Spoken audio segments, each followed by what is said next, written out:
1915 году художник Сергей Виноградов написал «Южную ночь». За век с лишним картине понадобилась частичная реставрация. Решили тут укрепить красочный слой, отставание холста от дублировочного холста привести в связь, так сказать. Потом кромки тут немножко слабые, новые кромки подклеим. Вот, помоем, почистим, лак пожелтевший снимем, свежим лаком покроем. Ну и немножко натяжку под рамник. Там некоторые клинья отсутствуют, их восполним.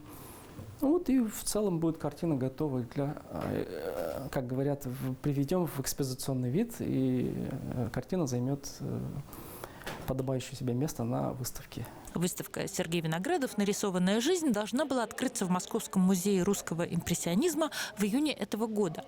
Сергей Арсентьевич был одним из основателей Союза русских художников, писал жанровые картины, портреты, интерьеры и пейзажи. Сейчас дата открытия перенесена на сентябрь, сроки предварительные. Но в экспозиции обязательно появится картина с табличкой «Южная ночь. Холст. Масло. 1915 год». Анна Филиппова, Семен Антонов. Вести Чебоксары.